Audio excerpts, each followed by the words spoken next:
Bueno, vamos a empezar el estudio de la epístola o carta a los romanos. Esta epístola es un texto de referencia muy importante en cuanto a todo el plan de salvación.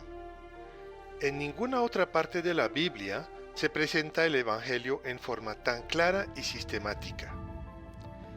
La comprensión correcta de este texto es, entonces, un fundamento necesario para una fe saludable.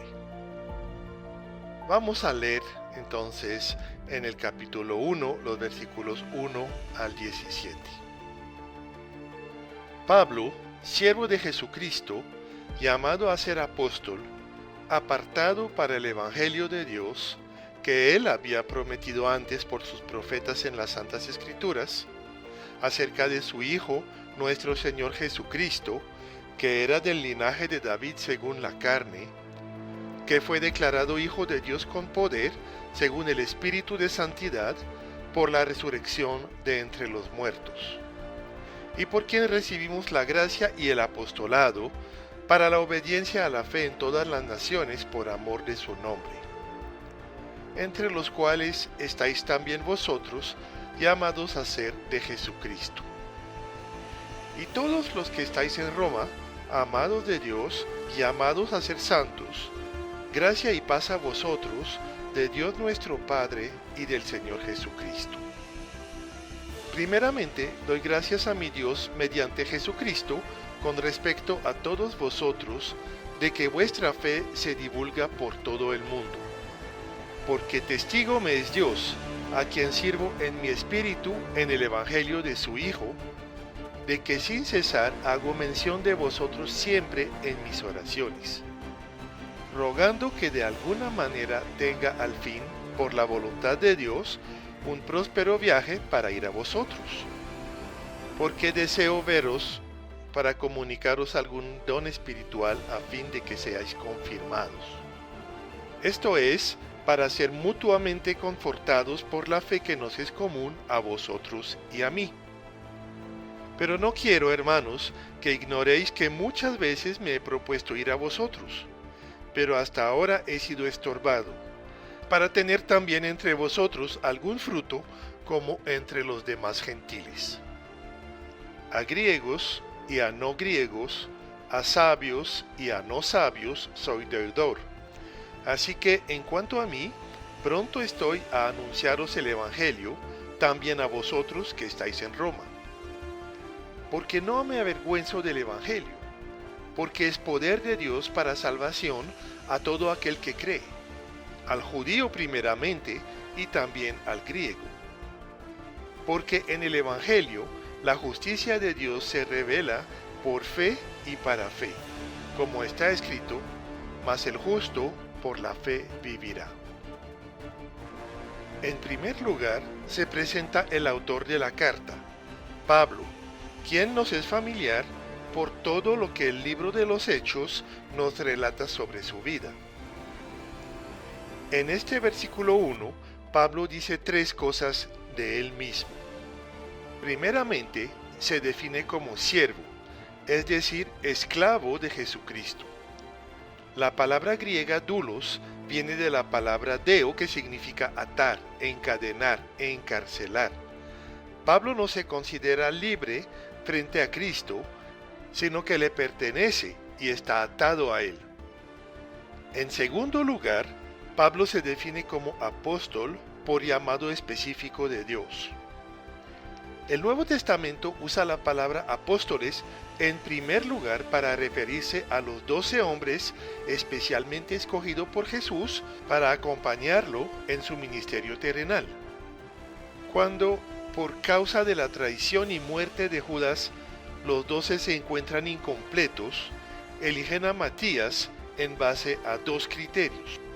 O sea, que haya estado con ellos desde el principio y que sea testigo presencial de la resurrección de Jesús. En este sentido, nadie más puede declararse apóstol ni en la historia de la Iglesia, ni menos en la actualidad, por no cumplir esas dos condiciones. Sin embargo, En el Nuevo Testamento se llama también apóstoles a otras personas como Bernabé, Silas, Timoteo, por ejemplo.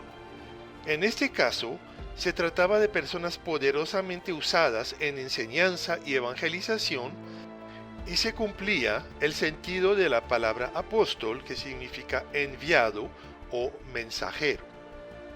Pablo claramente constituye un caso particular, ya que no recibió el conocimiento del Evangelio por enseñanza humana o por los escritos, sino directamente por una revelación de Jesucristo, como él lo dice en Gálatas 1, 11 y siguiente. Aunque él no conoció a Jesús en su ministerio terrenal, recibió directamente de él una revelación espiritual. El apostolado de Pablo es entonces único e irrepetible, ya que todos los demás necesitamos ser enseñados por el cuerpo de Cristo y por las Escrituras. Esta aclaración era necesaria, ya que muchos en la actualidad pretenden hacerse iguales o aún superiores a los 12. Se exaltan a sí mismos y tuercen las Escrituras. En fin, Pablo apela aquí a su autoridad apostólica, para que quede claro que la carta que va a escribir es inspirada por Dios. La tercera cosa que Pablo dice de él mismo en este versículo 1 es que él ha sido apartado, es decir, escogido y capacitado para anunciar el Evangelio. Precisamente este Evangelio es el tema central de la epístola. Entonces Pablo nos da más información acerca de él en los versículos 2 al 6. Empieza por decir en el versículo 2 que el Evangelio no es un invento reciente, sino que había sido anunciado en todo el Antiguo Testamento. Después muestra cómo este Evangelio está centrado en una persona, Jesucristo, el cual en su parte humana era un descendiente del rey David, tal como debía serlo el Mesías, según las profecías del Antiguo Testamento. Pero Jesús, aunque nació de una mujer, también era el Hijo de Dios, algo que los judíos nunca habían imaginado. Y eso fue hecho evidente por los milagros poderosos que él hizo, pero más que todo porque resucitó de entre los muertos. Este mismo Jesús, dice Pablo en el versículo 5, capacitó y envió mensajeros a todas las naciones para que den a conocer el mensaje maravilloso de su amor y gracia. El deseo de Dios y su voluntad es que gente de todas las naciones de la tierra conozca, crea y obedezca el anuncio de las buenas noticias de salvación. Esto claramente incluye a los romanos y a nosotros. En la parte siguiente, del versículo 7 hasta el 15, Pablo envía sus saludos y buenos deseos a los romanos, es decir, a los creyentes que vivían en la capital del imperio. Pero dentro de esas palabras dirigidas a creyentes de hace 2000 años, muchas cosas valen también para nosotros. Pablo se alegra de la fe de los creyentes de Roma. De la misma manera, nuestra fe puede ser un motivo de gozo y ánimo para otras personas. Las oraciones del apóstol también tienen que ver con nosotros, quienes somos herederos de los discípulos de todos los tiempos y los encargados de transmitir esta herencia a los que vendrán después de nosotros. También el deseo de transmitir dones espirituales, es decir, mayor entendimiento del Evangelio y una madurez creciente en la vida cristiana, es un deseo que tiene que ver con nosotros. Este escrito, dirigido a los creyentes romanos del siglo I, ha sido inspirado por el Espíritu de Dios y transmitido hasta la actualidad por el poder de Él. Por lo tanto, las intenciones del escritor y sus deseos también se aplican a nosotros. Esta carta, entonces, fue escrita para llevar un mensaje que Pablo no podía llevar a Roma todavía. En un tiempo posterior, iría personalmente, pero mientras tanto, él mandó por escrito un resumen del plan de Dios. Podemos estar muy agradecidos con el Señor por no permitir que su siervo pueda viajar y así tuviera que escribir esta maravillosa carta. En estos primeros 17 versículos de esta epístola, la palabra evangelio aparece 4 veces. El versículo 15 usa esta palabra como el nombre general de toda la enseñanza de la carta.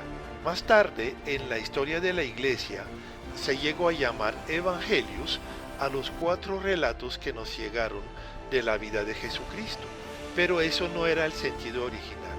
El sentido original es de un mensaje que tiene que ver con la salvación y este mensaje es el que se va a desarrollar en esta carta y en muchas otras partes de los escritos de Pablo y de sus compañeros. Llegamos entonces a los versículos 16 y 17, los cuales nos dan la clave de todo el libro de Romanos y un resumen de este evangelio. Evangelio se deriva de una palabra griega que significa buenas noticias. Esas buenas noticias consisten en que la salvación ya no es solamente para los judíos, sino para todas las naciones de la tierra, sin necesidad de que nadie se haga judío previamente. Otro aspecto de estas buenas noticias es que Dios mismo le regala su propia justicia a sus hijos, una justicia y santidad tan perfectas como las de Él mismo, sin merecimiento alguno de parte nuestra.